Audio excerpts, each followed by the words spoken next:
Welcome into episode 180 of the Skate Podcast. I'm Brian DeFelice, joined by Bridget Prue, who's back from vacation, and Scott McLaughlin, who is back from just having about 6 boxes of popcorn at the game tonight. Scott, Bridget, the Bruins win their 58th game of the year tonight, and they clinched the President's Trophy with a 2-1 win over the Blue Jackets, and it was a pretty spirited affair, actually. There was 3 fights, some high hits, and whatnot. So your thoughts on tonight's win? Yeah, I thought they played down to the Blue Jackets a little bit. It certainly wasn't a dominant game. It wasn't exactly what you would expect from best team versus second worst.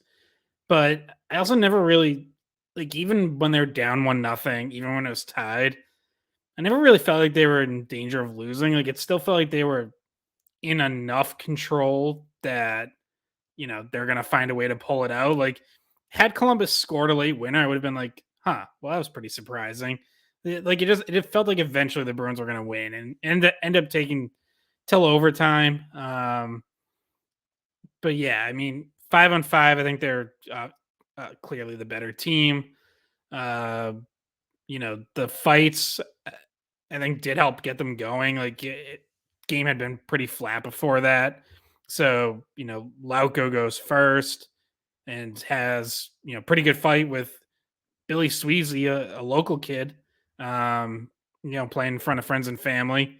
I noticed a TV caught his dad's reaction, standing up and fist pumping with a beer in his hand, which is great. Just true Bostonian right there. And then, like you say, you get the high hit on Bergeron. Frederic answers that with a one punch knockout of, poor Columbus. Who is the Lane Peterson? I just blanked on his name, but yeah, Lane Peterson, who probably didn't want to drop the gloves there, but kind of had to, and was not up for Trent Frederic. So yeah, it very far from the Bruins' best game, but did just enough. I think that's how I would describe it, is they did just enough to beat a team that they obviously should have beaten. Yeah, and I just think that the other storylines, the dynamics of how the game went, was more interesting than just the score and just they're kind of meh play in other ways. The fact that Trent Frederic was able to stick up for Bergeron and pick the right spot to do it was one of the storylines. Lauko, I thought, played an important role, and he knows exactly what he has to do. I had tweeted that he only played 2 minutes and 22 seconds after 2 periods, but he already had a fight and 3 hits, and he knows that Hall is coming back, Foligno is coming back, Greer could come back into the lineup, and he is fighting for a roster spot. And even when he spoke after the game, he laid out his case a few different times. It was like a thesis, okay, this is what I can bring, and I can play Bruins hockey in the playoffs, was, kind of paraphrasing what he said. But basically, if you need a kind of guy like me, and the matchup makes sense where you need someone physical that can add energy, why not throw me in the mix? I thought he made a good case for himself, despite getting fewer minutes because of all the special teams play that happened in the first.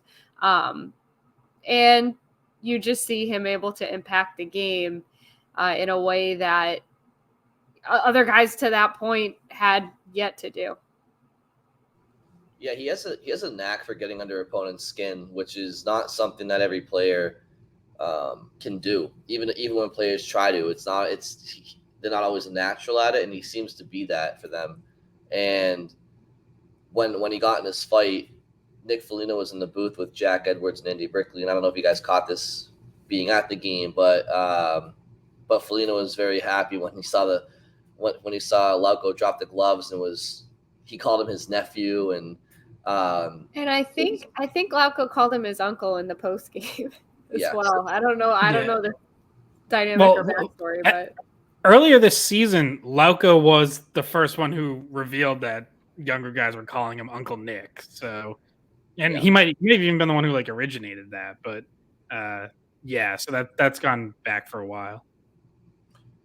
Yeah. So in any event, he went on to comment about how he just Lauko is very well liked in the room, and how the guys have gravitated towards him. And considering the fact that he hasn't been an everyday player for them this year, I think that speaks a lot to what he's been like in the locker room. And it's interesting to hear because we heard Mark Divert talk about Lauko last season or earlier this year, or maybe in the summertime. But he just kind of talked about how there was a little bit of he needed to add some maturity to his game, I think, and he had some bad injury luck as well in Providence. But I just think there was a lack of maturity, and maybe we're starting to see that he's gaining that maturity now, and he seems to really have he gained confidence in himself and in what he can do at the NHL level now.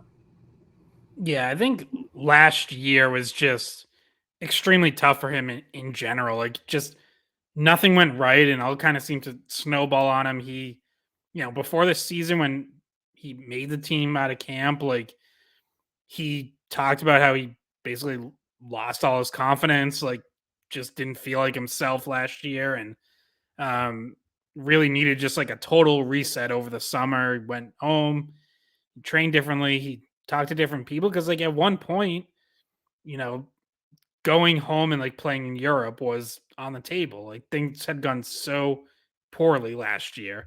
Um and yeah, he kind of rededicated himself, decided no, like this was still the path he wanted to be on. This was still where he wanted to be. And he even said like after tonight's game when I was talking to him that um like he almost had to kind of like accept what kind of player is going to be in the NHL or figure that out and like kind of talk through it. Whereas, when he was younger, like so many guys who even get to the AHL level, like he was a scorer. He put up points, he scored goals. He was used to doing that. And now he finds himself in a situation where his path to the NHL is likely going to be as a fourth liner, as a grinder, as an energy guy, not that he doesn't kill a ton of penalties now, but like that would have to be worked in. And, you know, a lot of young players kind of struggle with coming to terms with the idea that like that might be my NHL role. I might not score, I might not be a scorer at the NHL level. And doesn't mean he never will be, but for now, it's like that has to be how he breaks in. That has to be how he plays. And he's just really embraced it all year. And now finds himself in a spot where even if he's not in the lineup regularly, it sounds like they're going to keep him around. Like he's going to be part of the NHL roster in the playoffs.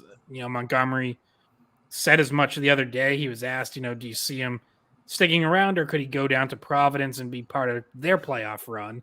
And, I don't think they've 100% decided yet, but Montgomery said, we envision him as a Bruin and staying around. Yeah, I think that what he said in his answer about like his former roles was that like I used to get 10 chances a night. So, some of those are going to go in, whereas now he has, much fewer chances. And so he's having to find ways to impact the game a little bit differently. I thought um, it's kind of crazy how every single player in the Bruins roster has kind of just stepped it up this season once they understood their role and accepted their role. And that was one of the things Foligno said, as well as Montgomery after the game, was just how people bought into their roles this season, where sometimes you see guys not accepting it and wanting to be a middle six center and not getting time there, or like just different guys hadn't found their homes last season. Really, if you think about back to like Eric Holla, at times Foligno's role was, not understood exactly. There was just different situations last season that you didn't really see here this season so far. And yeah, Foligno said that one of the reasons why Montgomery's been a successful coach for them this year was because right from the beginning, he was very determined to make sure people understood what he expected from them. And it just seems like they were able to buy into the way he wanted to look at things. So jumping into the early stages of this game, guys, the tale as old as time. Lately, the power play struggled in the first period, and if you're not going to score on a power play, make sure it doesn't lose you momentum. And in this situation, the Bruins had a couple of power plays to start the game, and after their second failed conversion, Columbus came down and scored, made it 1-0. Second period, was it Lane Peterson, Scott? That's the kid's name, who high stick Bergeron. They call high sticks and cross check in the face. I'm not going to sit here and say it was the most malicious thing I've ever seen. I mean, but it was definitely at the bare minimum a 4-minute penalty. They call it a 5. They review it. They reduce it to a 2-minute minor. Bergeron was bleeding. It's pretty objective that that's a 4-minute double minor in the NHL. And this is a really stupid thing that the NHL has to fix, because you can't review a major and turn it into a 4-minute double minor. Like, you can only either uphold the 5 minutes, reduce it to 2, or wipe it out completely. I didn't know that. That is stupid. It's so dumb. Okay, he's bleeding. Yeah. Well, that would make it 4 minutes. Like, that's just by rule. So that explains why myself and probably every other Bruins fan watching was like, well, how do you go from a 5 to a 2? So that I didn't realize that. So that explains it. And that's not even the explanation that they gave Montgomery. They gave him the explanation that Bergeron's own stick was the stick that hit him in the ear. So, like, he got his stick cross-checked into his head. Yeah. Which, by the way, Montgomery agreed with. He said that it actually was the right call. So he must have seen a good enough angle when he went back and looked at the replay. So either way, I think they could have upheld it, and it they could have been right to do that as well, especially if you look at what happened as a result of them not calling it a 5-minute major. Lane Peterson gets knocked out of the game because there's a certain level of justice that someone else has to seek, and it's Trent Frederic, and it's a brawl off the face-off, like a planned fight off the face-off. So sometimes when you reduce stuff like that, you run the risk of things getting policed on their own. I mean, maybe it would have happened anyway with Frederic, but it kind of left him, or the Bruins in general, no choice besides to stick up for their captain and kind of get Peterson in some other kind of way. That's a great point, Bridget. That you see that happen on occasion in the NHL, where refs get something wrong and they open the door for retribution and retaliation and stuff like that. So yeah, I mean, if they were to uphold that original call, which nobody would have had a problem with, maybe outside of the Columbus player and their bench, then maybe you can keep the game between the lines. But as it happens, they reduce it to 2. Well, and the Bruins, yep. Scott, you have something to say? Well, and you start on the Carlo hit too, where he gets hit from behind. There's no call, and Carlo gets up and tries to fight Boone Jenner. Now it wasn't really much of a fight, but if there's an arm up for a pretty obvious hit from behind, then he doesn't have to do that. So I think the refs really had much control at all tonight. Nah, they sucked tonight. They were brutal. I mean, well, the wave off on the second, what would have been Bertuzzi's second goal, that the explanation wasn't really super clear about. Now, I thought maybe he kicked it in. They never said whether or not they thought the puck was dead or what was going on with that, but that's another goal called back for Bertuzzi, so that was kind of a little bit of a controversy as well.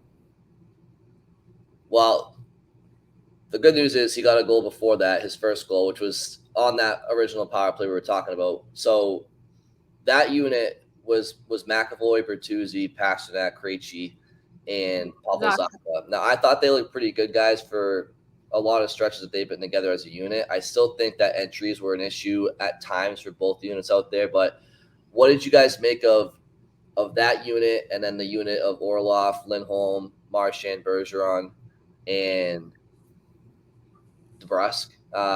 They're kind of. I know they're trying to get the power play out of a funk. In doing so, do you feel like there's too many moving parts personnel wise going into the last 7 games of the season? It's kind of like it kind of feels like training camp in a sense where they're trying all these different combinations, but don't look now. But like you got like 7 games left before the playoffs start. So, how do you feel about all this right now? Yeah, I feel like this was kind of the hybrid solution where it gives them a chance to try something a little different without totally blowing it up. So they started doing this in practice earlier this week where Pasternak and Orlov have basically become interchangeable. And as Montgomery explains it, the idea is that Pasternak's going to start every power play. So usually if the Marchand, Bergeron, DeBrusque line was the line that draws the power play, then the second unit starts. That means Pasternak sits with Marchand, Bergeron, and DeBrusque. Well, Pasternak wasn't out there on the ice because he's not on that line. So, Montgomery now wants to get Pasternak out with the, he's calling it the check unit now with Krejci, Zacha, obviously his usual line mates. And then Orlov gets a shift on, what is, I guess, the de facto top unit. But I feel like that's almost switching now where it's like really the top unit is whichever one Pasternak is on. And that's going to be the one that starts unless Pasternak's exhausted. So I do find that, a little interesting because it's like, it's really only one switch. It's one player, Pasternak for Orlov, but it almost completely changes which one's the top unit. So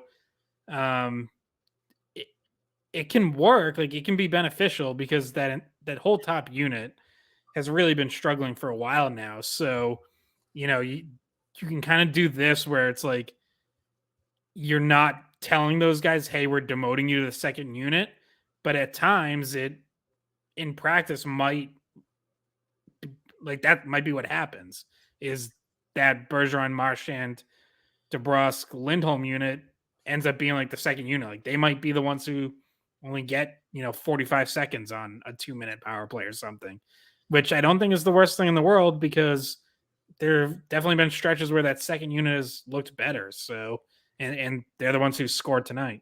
Yeah, and maybe it creates that kind of competition and that like extra added chip to maybe help that Bergeron, Marchand, DeBrusque unit try to regain their normal top spot. To answer your question, the obvious answer, Brian, is that they, of course, would like to be at a point where their power play isn't so jumbled up heading into the playoffs with 7 games left in the season. They would have liked to have solved some of the problems already that they have been trying to work out. And Montgomery said that it was he liked the effort on the power play tonight. I think that Pavel Zacha is a very underrated player on the power play. In general, I feel like he's not talked about a lot and that he's a good penalty killer. And he has sparked the power play. He's the one who sets up that Bertuzzi power play goal with a really like quick turn and using his legs. He's fast, he has that dangerous shot and he's also a good playmaker. So to just give him credit and his what he brings to the power play, you saw it on display today. I mean, don't look now, but I would say for the last little stretch here, Zacha's been better in the bumper spot than Patrice Bergeron has. Like, Yeah, he has. I know, you're not really allowed to say that. You're not allowed to even remotely criticize Patrice Bergeron. And he's obviously been great in the bumper. Yeah, like he's obviously been great in the bumper throughout his career, but for a little bit now, I think Zacha's been a lot more active and has made more things happen from that spot. Well, I mean, to that point, like Scott, when we were talking last episode about just some of the power play struggles and personnel changes or potential changes, I was gonna go to this place and I just didn't. but now that you've kind of opened the door a little bit, like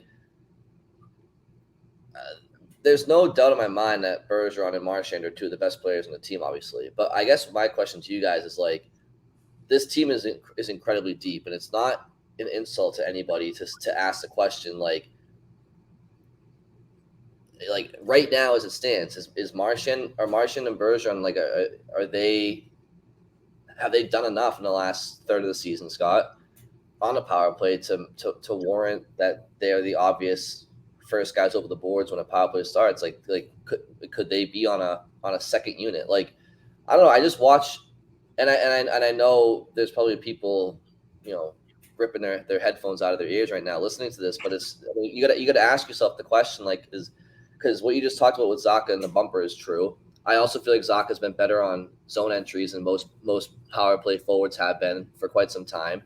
I think he's quick. He's got good long strides. I feel like when Marchand is on the power play and he's on the boards, because he is so limited in the zone where he's supposed to go, goal line, blue line, circle, whatever. Like I just feel like people close on him because he doesn't have the room to utilize the whole zone, and because he's not the biggest guy, I just feel like defensemen and penalty killers with longer sticks, they cave on him, and you see Marchand just kind of like it looks like he's stick handling in a phone booth because he just runs out of room. Whereas on 5-on-5 and even 5-on-4, he uses the whole ice. But when for some reason on the power play, he just seems really small when he usually plays really big for his stature. And so I guess what I'm asking you guys is like, is it blasphemy to say like, well, could you have a first unit with McAvoy and Pastrnak and Bertuzzi and Zacha and Krejci? Like what's so bad about why is that so crazy to say? It's not like Bergeron and Marchand have been lighting it up on the power play this year. So I'm going to ask the question now that we're going into the playoffs, and it's not damning the players. They can still get their 45 seconds on the second unit and keep them fresh for 5-on-5. I mean, if a guy's going, put him out there. But right now, like if Marchand scores a hat trick in a game and you can just tell he's feeling it and he can do whatever he wants, put him out there. But right now they're kind of fighting it. So I don't know if you should really force it. And I think with these new look units, you're kind of seeing them maybe starting to acknowledge, maybe go for some even looks here on both units. Yeah, I don't think it's blasphemous at all. And I think, kind of to what I was talking about, like it's why it's such a sort of savvy move, what Montgomery and John Gruden have done here with this little, Pastrnak flip. Oh, we want him to start every power play. Well, the effect of what that does is, if the unit he's starting with is Krejci, Zacha, Bertuzzi, and McAvoy, well, that unit's gonna get the bulk of the power play time. Like that, it's not like they're gonna be like, okay, everyone else change off at 40 seconds. We got to get Bergeron and Marchand out. Like, no, like if they're in the zone and creating chances, then they're gonna stay out there, until the minute mark or a little after that.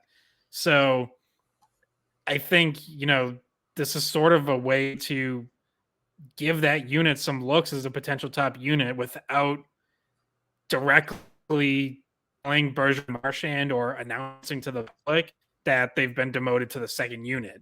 Because now you can give this some run. You can test it over these, now final 7 games, but starting tonight, final 8. And if the check unit with that line and Bertuzzi and McAvoy, if they look better down the stretch, then going into the playoffs, you can go to Bergeron and Marchand, have an honest conversation, and say, "Hey, we still trust you guys. We love you. We believe in you to break out of this. But right now, this unit's hotter, and they've scored a few goals, and it's the playoffs, and we need to ride the hot hand." And at the end of the day, that they don't take it all that hard because it's just about what works to get the puck in the back of the net. And I do like something else that you said there, Brian, which was, is it really the worst idea to get them a little bit more rest? Like Marchand has talked about, maybe overdoing shifts certain games. Bergeron is obviously one of the older guys on the team. I don't think it's a horrible idea at all to give them less time on the power play and let them, use their energy 5-on-5, or where we like we mentioned already, we're at the point in the season where load management is a thing. And it would never hurt to give those guys a little bit of extra rest, I don't think. So I think for a lot of reasons, the identity of those players and the team kind of just allows for Montgomery to do those things. And it was smart. It is smart what he's tried to do. And you see once again the addition of Bertuzzi and why the Bruins targeted him, because he can try to add a spark. Obviously, his luck has been pretty bad, more so than other guys. You see how close he's come on other occasions. But I think the power play is, it's been a concern, but not to the point where it's going to lose you a series. Like, they're still good enough on the power play to, stay afloat. I will say that going back a few minutes now to something you said, Brian, which was that in the first period, they end that power play, and a few seconds later, the goal's in the back of the net. I honestly thought it was a shorthanded goal, but it was like 2 or 3 seconds after it ended. But Roslovic, that was the Roslovic goal. That was the one goal that Columbus scored, was right after the power play. And that's the one thing you can't do, is have your momentum diminish after your power plays. They saw that letdown happen once in the game. They were able to score a power play goal later. They're just inconsistent, would probably be the best way to describe their power play, and that's obviously not ideal, but it's still not the end of the world. They have other ways to score. They have other ways to add energy to the game, I guess. So it's not 100% negative, I guess. It kind of goes back and forth. Well, but I would say, the one like, you can say, like, oh, just break even on special teams or whatever, which, by the way, they haven't even done that over the last third of the season. Before Thursday night, they were a -3 net on special teams over the last 27 games.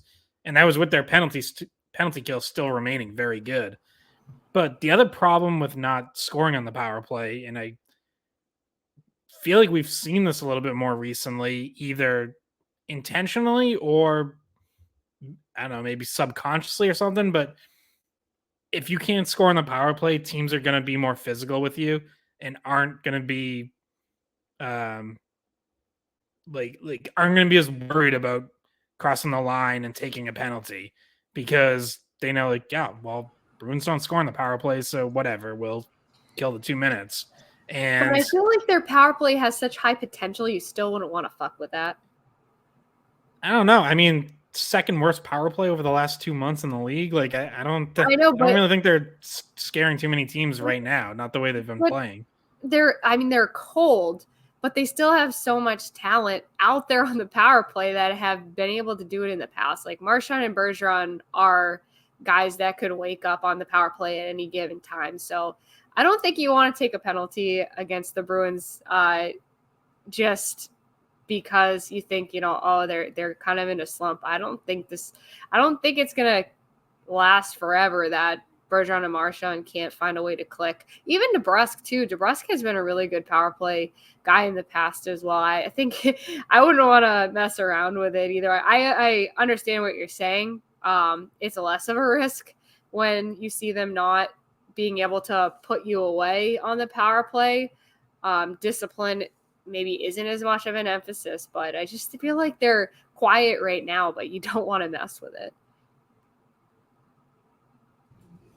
So I think we're all in agreement that we're just gonna throw a bunch of stuff at the wall and see what sticks with the power play, and not be afraid of hurting feelings and whatnot. It's the way that it is. I mean, I think in particular in the power play, like with zone entries, I just feel like, and not that Krejci is, but Bergeron, his game is in speed right now. It's like, if he wants to draw and they can set up in the ozone, he's great where he is in the bumper and stuff like that and whatnot. But when the puck goes down 200 feet and you got to rely on Bergeron on zone entries and Marchand, who, like I said, he gets closed in on quickly and tends to do too much of the blue line. Like, I don't know.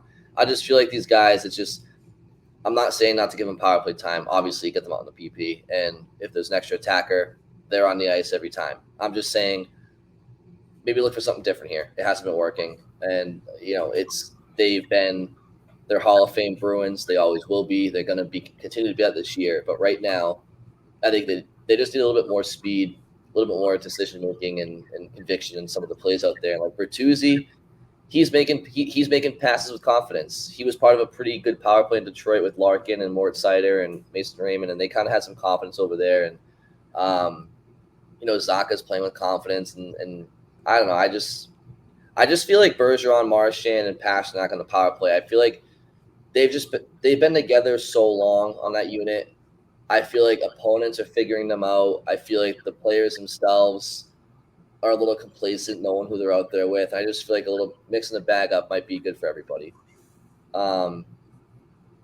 Before we get to the Bruins clinching the President's Trophy, just what that means going forward and whatnot, and historical implications of winning the President's Trophy and whatnot, were there other takeaways from the game against the Blue Jackets that you guys wanted to touch on?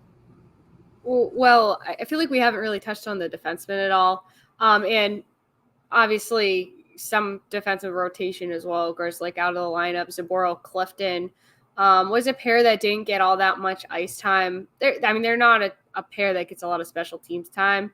And I don't know, I just figured, well, first of all, McAvoy, when he blocked that shot, it was, you hold your breath for a second. You see him go back to the bench and kind of shake it off. So, but you see Forbert earlier, a while ago, take a shot and now he's out for a while. So every time you see a guy, especially McAvoy, block a shot, and kind of hobble off the ice, you get a little bit nervous. Obviously he comes back, he's okay.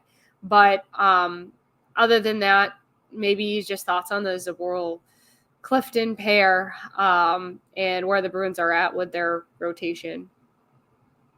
I mean, I thought Zboril and Clifton were better tonight than their previous game together when, quite frankly, they were like pretty close to disaster.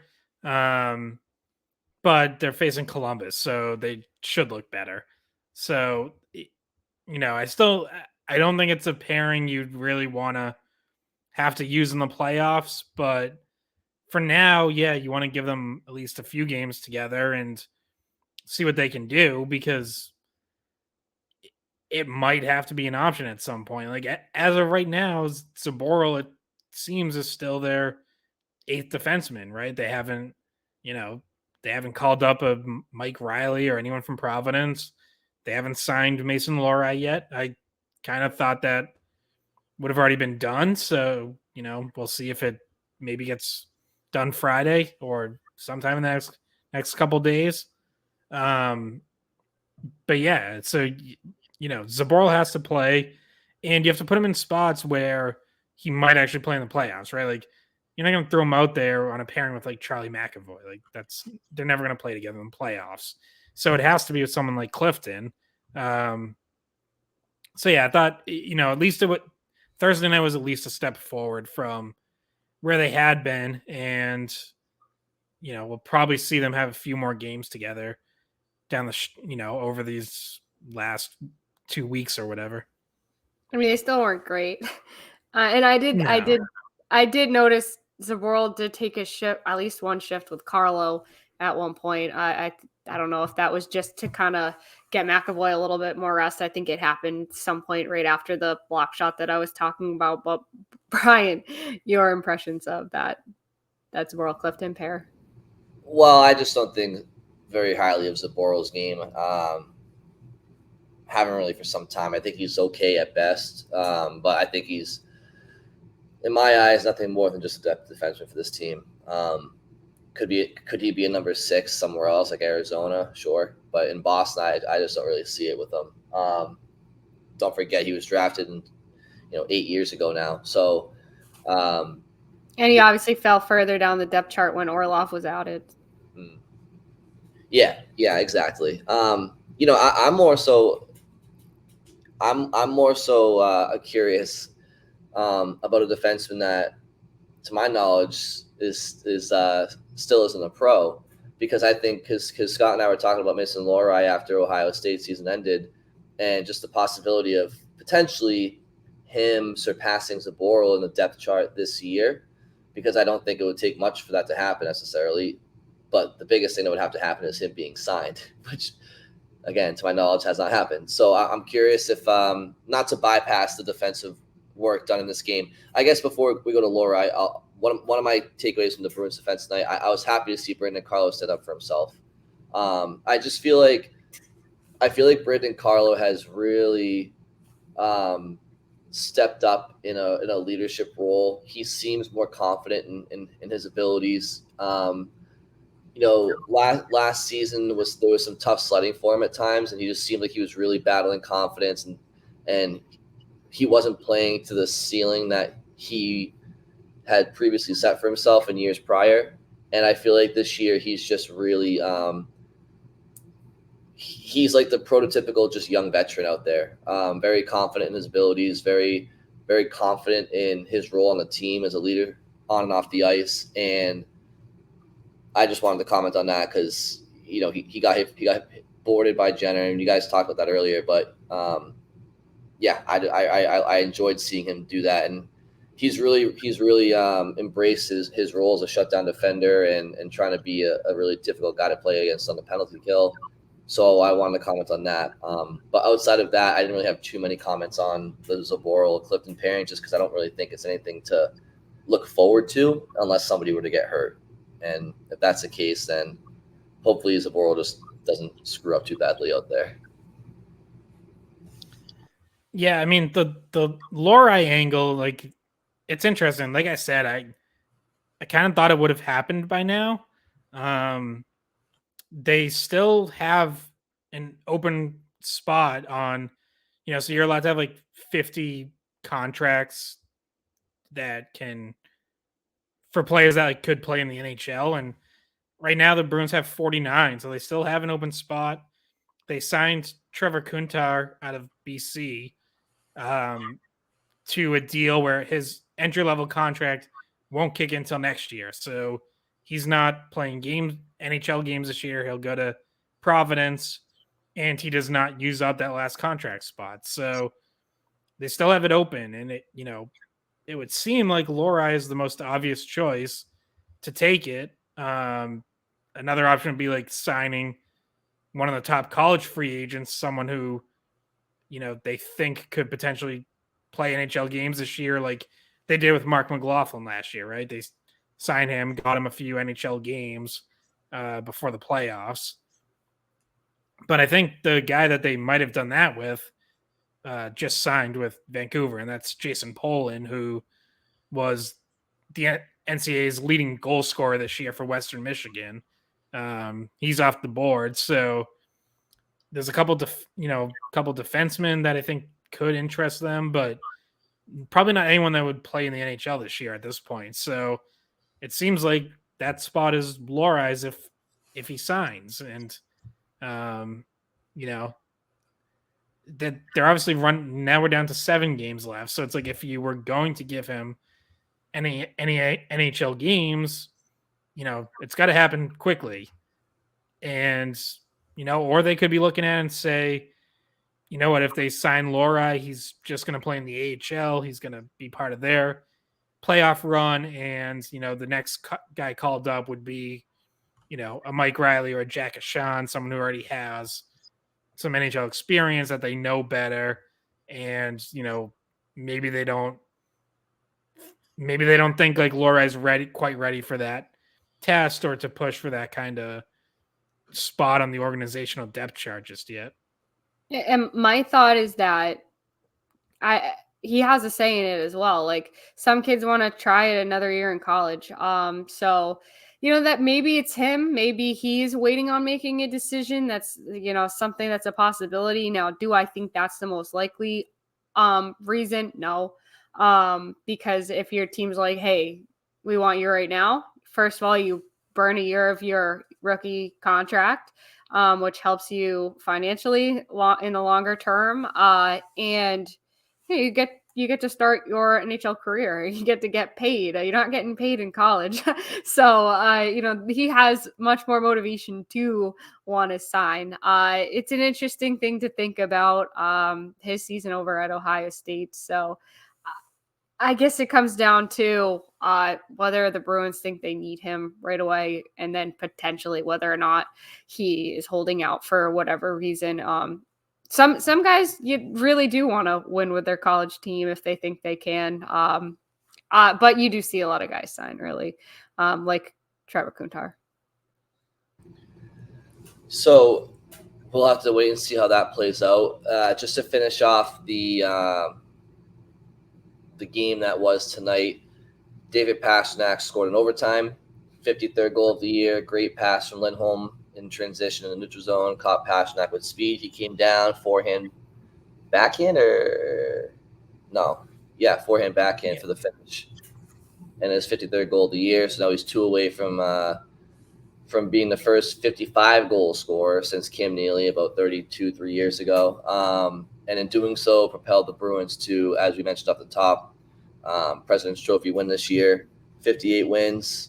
They still have 7 games to go. So, the NHL record is still a play 2 for them. So, obviously, on this podcast and in the Bruins dressing room and most fans, the President's Trophy, besides home ice throughout, doesn't mean anything to us. The 63 wins would mean nothing to anybody really if it's not followed up with a championship. I think everybody would sacrifice a championship for 59 wins if it means not getting the regular season record. But just your guys' takes on Pastrnak continuing to climb the ranks in the goal scoring, and does the President's Trophy curse? I know it doesn't. Scott doesn't believe in it. I don't believe in it. Bridget, I don't know if you're a believer, but No. What we can say for sure is that the Bruins have secured home ice for as long as they're in the Stanley Cup playoffs this year.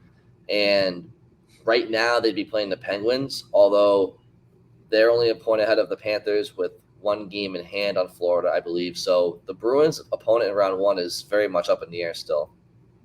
When you think about how good they've been at home, how could you say it's not an advantage for them to have the President's Trophy? It's not just in honor, but there's all of the things that come with it, which is playing in front of your home crowd. 4 regulation losses at home this year, they're much. I wouldn't say they're much harder to play. I mean, they're hard to play regardless, but they're harder to play at home. They want to play in front of their home crowd. And I think that they do see it as an advantage, a noticeable advantage for them. Now they're going to have to be able to use it that way, but it's a bigger deal than just like an honor. They said that they didn't really celebrate it too much after the game, and Montgomery also said statistically he doesn't really believe in the curse of winning the President's Trophy. Actually, I think he called it the President's Cup a few times. But statistically, I've heard a lot of people call it. I've heard a lot of people call it the President's Cup. Something in golf or something. Sounds like something from Mario Kart. Anyway, statistically still, the team that finishes first has the higher percentage of winning the Stanley Cup. So no, I don't feel like there's really a true curse. Scott, if you want to go into it. No, there's not. Montgomery's right. 1 seeds do historically win the Stanley Cup more than any other seed. They win more than 2 seeds, 3 seeds, etc.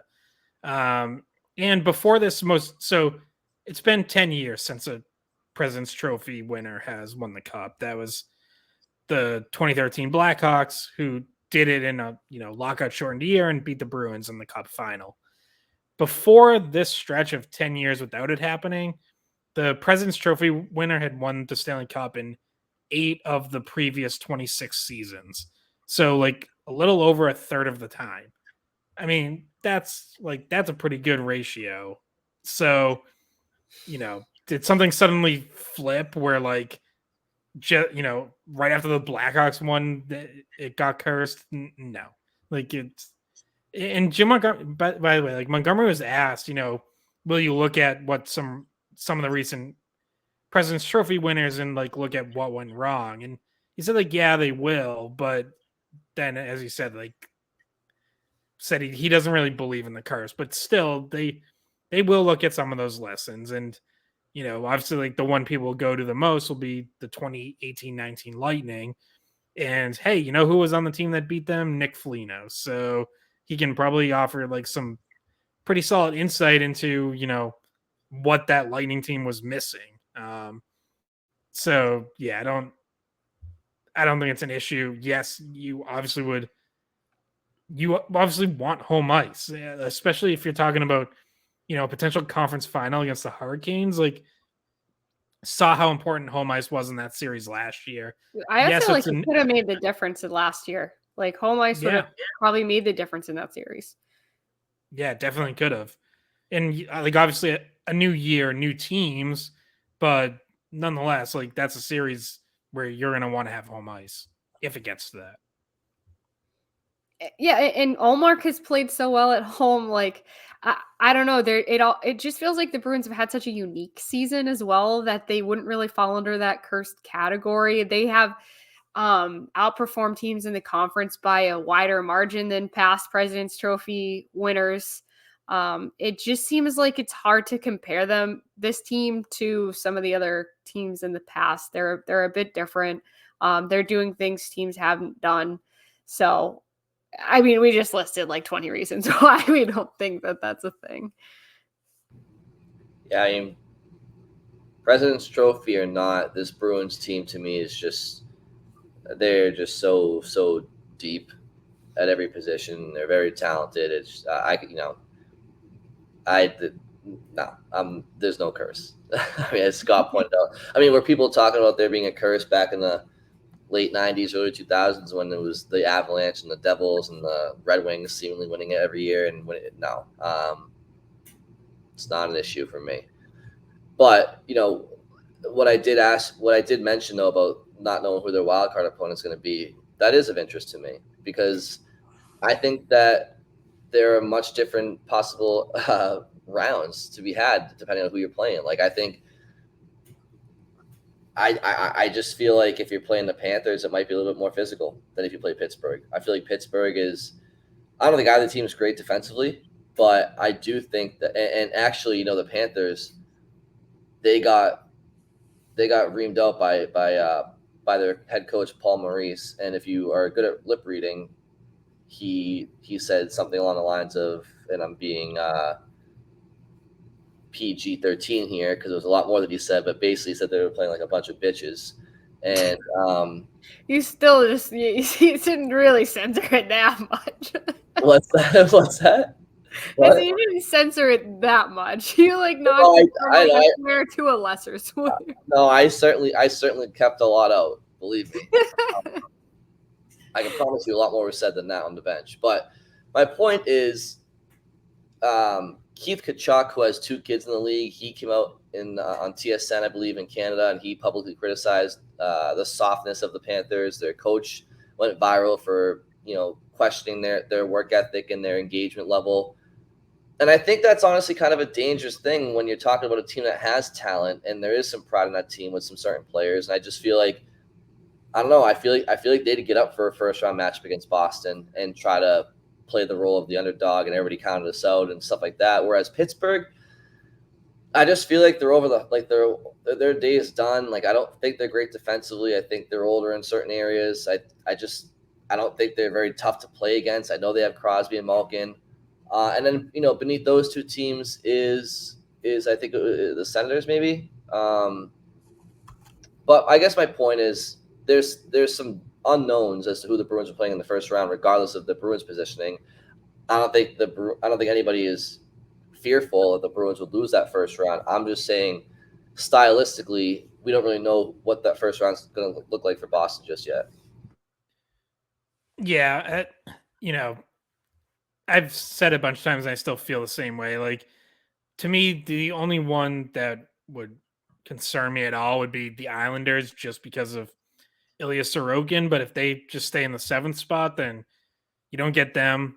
I think I would agree with you. Like, I'd probably rather face Pittsburgh than Florida, although, I do put some stock in winning pedigree. Like, I think even though it's now been a few years since they've done it, Crosby, Malkin, Letang, like, they're guys who, kind of like the Bruins core, know they only have, a certain number of potential runs left in their career. So, like, I think that also potentially adds some desperation with that, could be dangerous from guys who have won a lot of playoff series, won multiple cups, know what it takes to go on a deep run.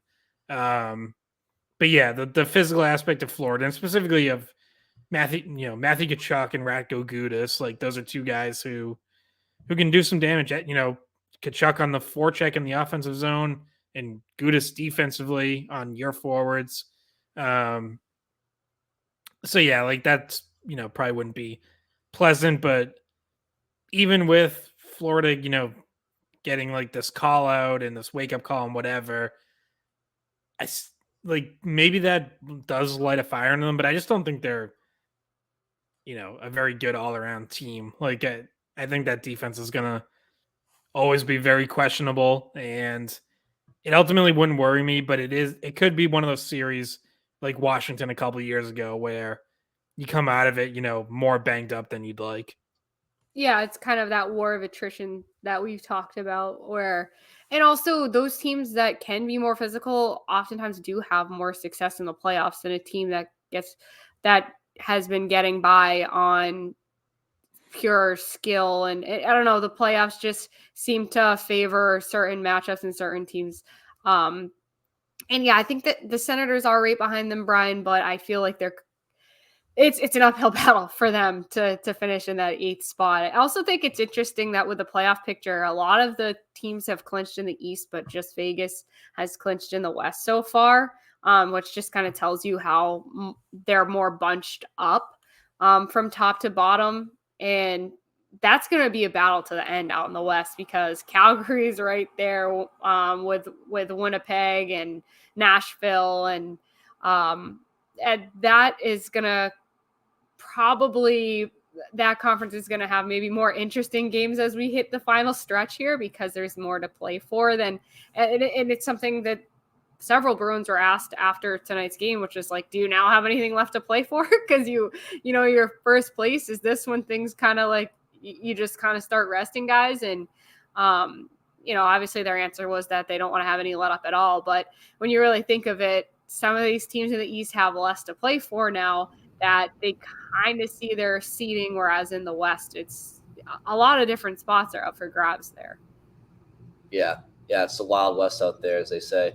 I will say one good thing about playing Florida, though, now that I think about it, is I believe if the Bruins were to play the Panthers, it would be the first playoff series in NHL history where the higher seed was the home team for all 7 games potentially. Because there wouldn't be one Panthers fan down in Sunrise. It would be all Bruins fans and occupying those seats. So home ice advantage would be at both. You know what? That is a good point that I hadn't thought of. Like, Pittsburgh's fans are much more dedicated to that. They exist. They exist. Yeah. And they have more belief, I think. Yeah, you're right about that. The Bruins have had a decent showing throughout the play. Correct me if I'm wrong, but wasn't Carolina trying to not sell tickets to fans besides Canes fans? Like, they were really trying to make it difficult for any Bruins fans to get tickets, and in their playoff run in general. Maybe Scott knows the answer to that. I also remember, didn't Tampa Bay not allow visiting jerseys in their rink during the playoffs last year? There's been illegal. I feel like that's not legal. That's why everybody was up in arms about it. It's like somebody paid for their seats. You're gonna tell them to put on a different jersey or there's been a few teams.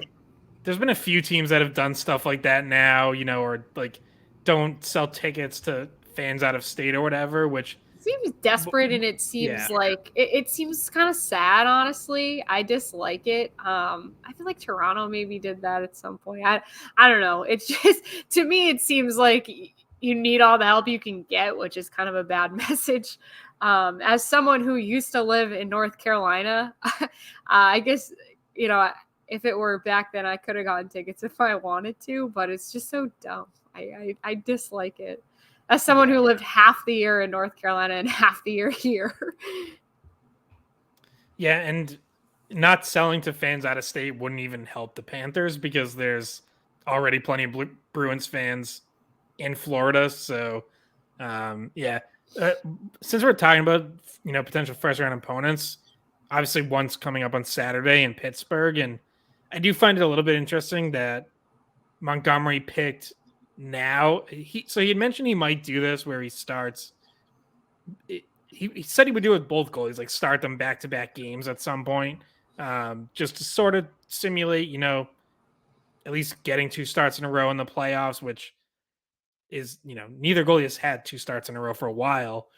So I find it a little interesting that he picks tonight to give Allmark a second start in a row, because that kind of tells me that now you're probably going to see Swayman Saturday. And my mind sort of goes to, okay, well, if you do face Pittsburgh in the first round, they've already basically said they've decided Allmark's starting game 1. So you don't show them Allmark yet, right? Like, you don't let them have that look at him. I don't know if that's really their thinking. They probably wouldn't acknowledge that, even if it was, but I did find that interesting. That is kind of a, little added benefit of giving Allmark 2 in a row now, and then if you go Swayman Saturday, you're not letting Pittsburgh. It could go both ways, right? If Allmark shuts him down, then they go into game 1 against him thinking like, oh crap, this guy just shut us out 2 weeks ago. Or, if God forbid Allmark has an off game, like you just don't want to give, a potential first round opponent that little bit of confidence. Maybe I'm overthinking that. Like, I don't know if they're even considering all that, but No, they are. I feel like they are. It did cross my mind. Coaches, from the coaches I've talked to in college hockey, like, they keep the goalie stuff close to the vest, and they do play those chess games a lot, especially coaches that have 2 guys that they're trying to surprise you with, and they're trying to like keep it close to the chest. I think it absolutely could be part of the reason why. I do think that there's more benefit to kind of hiding him from potential first round playoff opponent than there is upside to maybe having him get a shutout. Like, maybe he won't.